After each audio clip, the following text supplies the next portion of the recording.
Have you ever wondered what it would sound like to hear someone's heart breaking through static? I used to think that was just a poetic question, something writers made up to sound profound. But I learned the truth on a frozen Thursday night, when an escape pod screamed across the sky and crashed 300 meters from my repair station. My name is Marcus Chen, and I've spent the last 4 years fixing broken equipment at Outpost 17, the most isolated communications relay on the frontier of colonized space.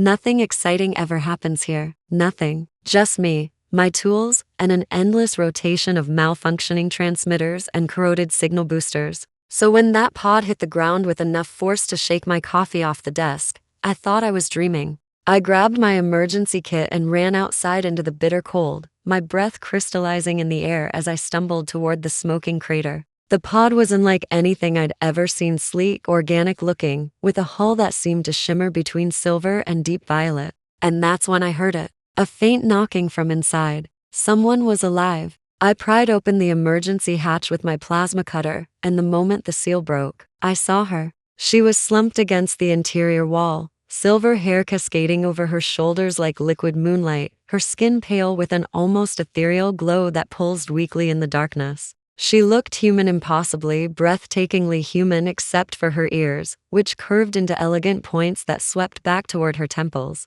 Her eyes fluttered open, and I found myself staring into irises the color of frozen starlight, pale blue with flecks of silver that seemed to hold entire galaxies. She wore a fitted tactical suit of deep charcoal gray with subtle luminescent threading that traced elegant patterns across her shoulders, clearly designed for both function and authority. Despite her injuries, despite the blood on her temple and the way she clutched her side, there was something regal about her, something commanding. "You," she breathed, her voice carrying an accent I couldn't place, melodic yet sharp. "You will help me." This is not a request. Most people would have been terrified. I was just confused. I've always been better with machines than with people, and here was this alien woman, this queen, I would later learn, giving me orders like I was one of her subjects. "Let's start with getting you somewhere warm," I said, reaching for her arm. She flinched away from my touch, but I saw the pain flash across her features. Pride, I realized. She was too proud to accept help easily, but she was also smart enough to know she needed it. I half carried, half supported her back to my station, and she didn't say another word until I had her seated on my workbench, my medical scanner running over her injuries. "Your equipment is primitive," she observed, watching me work with those unsettling silver blue eyes. "And your station smells like engine grease and loneliness." I couldn't help it. I laughed. "Well, you're not wrong about either." Something shifted in her expression, then, the faintest crack in her icy demeanor. Not quite a smile, but something close. Over the next few hours, I treated her wounds, minor internal bleeding, a concussion, multiple lacerations, and learned fragments of her story. Her name was Vera. She was the youngest queen of the Selenari Empire, a civilization that existed across 17 star systems. And she was running for her life. "There's a device in my pod," she said, as I finished sealing the last cut on her forearm. "A radio. You will repair it." That word again. Will, not would, not could. Will, like my compliance was already decided. "What kind of radio?" I asked, genuinely curious, despite her demanding tone. She hesitated, and I saw something flicker behind her eyes. Pain, but not the physical kind. "It is complicated. The device is bonded to my neural pathways. It does not simply transmit messages. It transmits truth, memory, emotion. It is the only way I can prove my innocence to my people." I didn't understand what she meant, not fully, but I understood that this radio mattered to her more than her own survival. And I understood machines. Whatever this device was, I could fix it. The radio was beautiful in the way only truly advanced technology can be: organic curves meeting crystalline circuitry, components that seemed to shift and rearrange themselves when I wasn't looking directly at them. It had taken significant damage in the crash, but the core structure was intact.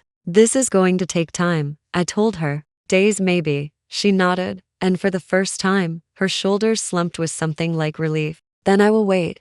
Those days became the strangest and most wonderful of my life. Vera was difficult at first, imperious, critical, and frustratingly vague about the radio's actual function. But as I worked, something changed. She began asking questions about my life, my world, my reasons for being alone on this frozen rock. You chose solitude, she observed one evening, watching me solder a delicate connection. That is rare. Most beings flee from emptiness. It's not empty, I said, without looking up. It's quiet. There's a difference. She was silent for a long moment. My world was never quiet. Every moment was filled with voices, advisors, generals, priests, all demanding I become something I was not. They wanted a warrior queen, a conqueror. I wanted. She trailed off. What did you want? I asked softly. Her eyes met mine, and for the first time, I saw the vulnerability she'd been hiding beneath all that royal composure. I wanted to understand, to listen, to find a way forward that didn't require blood. In my language, there is no word for stranger. Everyone we meet is simply someone we haven't learned to love yet. I believed that. I still believe it. And for that belief, my own court tried to kill me. The weight of her words hung in the air between us. I didn't know what to say, so I did what I do best. I kept working, letting my actions speak for me. On the 5th day, I finally completed the repairs. The radio hummed to life in my hands, its crystalline surface glowing with inner light, and Vera's breath caught in her throat. You did it, she whispered. I told you I would. I held the device out to her, but instead of taking it, she stood and walked to my station's door. I heard the lock engage with a heavy click. My heart stuttered. What are you doing? She turned to face me, and her expression was different now, stripped of its royal mask, raw and open in a way I hadn't seen before. Come here, she said quietly. Please. The please got me. This was a woman who had never begged for anything in her life, and here she was, asking. Not demanding, asking. I crossed the room slowly, the radio still warm in my hands. When I reached her, she took the device and pressed it against her chest, right over her heart. The glow intensified, and I realized with a start that the light was synchronizing with her pulse. The reason I locked the door, she said, is because what I'm about to show you cannot be seen by anyone else. Not yet, perhaps not ever. But you deserve the truth, Marcus. You've earned it. She touched a symbol on the radio's surface, and suddenly the room dissolved around us. No, not dissolved, expanded. I was standing in the same station, but I was also somewhere else, seeing through Vera's memories as if they were my own. I saw her coronation, felt the weight of the crown, the expectations, crushing her like gravity. I saw her standing before a council of hard-faced elders, pleading for peace with humanity instead of war. I felt her horror when she discovered her own sister had ordered her assassination. I experienced her desperate flight, the attack on her ship, the final moments before she crashed on my frozen world. And woven through all of it, I felt her hope, fragile, bruised, but unbroken. Her belief that understanding was possible. That connection transcended species. That love was larger than fear. When the vision faded, I was on my knees, tears streaming down my face. I hadn't cried in years. I hadn't thought I could anymore. Now you know, Vera said softly, kneeling beside me. You know who I am, what I've lost, what I'm still fighting for. I showed you, because you are the first person in my entire life who saw me as something other than a crown or a threat. You saw a broken radio and a wounded woman, and you chose to help without asking what you would gain. I looked at her, really looked at her, and saw not a queen, not an alien, but someone as lonely and lost as I had been. Someone reaching out across the void, hoping to find a hand reaching back. They're coming for you, I said, my voice hoarse. Aren't they? The people who tried to kill you. Yes. She didn't flinch from the truth. My sister's forces tracked my pod. They will be here within the hour. Then we need to run. She shook her head. There is no running. Not anymore. But there is something else. The radio, it doesn't just show memories. It can broadcast them. Every ship in this sector, every station, every colony. If I transmit the truth of what happened, my sister's conspiracy will be exposed. Her fleet will have no choice but to stand down. What's the catch? There was always a catch. She looked away. The broadcast requires a complete neural synchronization. It will drain everything I have. There is a significant chance I will not survive the process. No, the word came out before I could stop it. Absolutely not. Marcus, no, you don't get to crash into my life, make me care about you, and then just die for some political transmission. My voice cracked. There has to be another way. I have calculated every possibility. You're not a calculator. You're a person, and I'm a repair technician. This is what I do. I find solutions other people miss. So give me 5 minutes before you sacrifice yourself, okay? Just 5 minutes. She stared at me, something unreadable in her expression. Then slowly, she nodded. I turned to my equipment, my mind racing. The radio needed neural energy to broadcast. Vera had that energy, but using it would kill her. The station had power cells, but they weren't compatible with the organic circuitry. Unless I grabbed my plasma cutter, my diagnostic kit, and the spare neural interface I'd been tinkering with for months, a personal project, something to make equipment repairs more intuitive. It wasn't designed for this. It wasn't designed for anything close to this. But if I could create a buffer, a way to split the load between Vera's neural energy and the station's power core.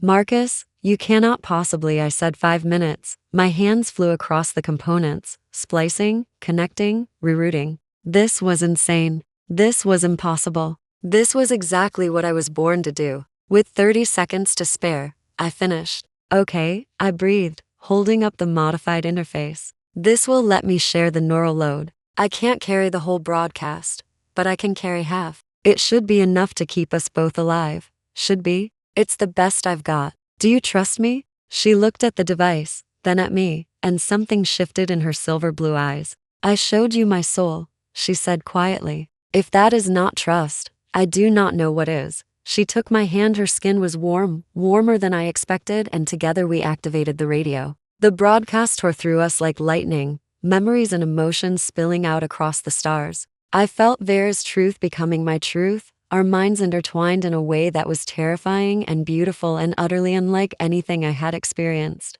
I saw her see me, my loneliness, my hope, my desperate desire to matter to someone. And I felt her reach back, to strangers, becoming something more in the space between heartbeats. The transmission ended. We collapsed together on the floor of my station, gasping, alive. Through the window, I saw the approaching Selenari ships hesitate, then stop. The broadcast had worked. The conspiracy was exposed. Vera's sister was finished. You saved me, Vera whispered, her head resting against my shoulder. You saved yourself. I just fixed the radio. She laughed then, weak and exhausted, but genuine. You are infuriating. I've been told that before. I think, she paused, gathering her strength. I think I would like to be infuriated by you for a very long time. I smiled, squeezing her hand. I think I'd like that too. Outside, the stars continued their eternal dance, indifferent to the drama unfolding beneath them. But in that small station on that frozen world,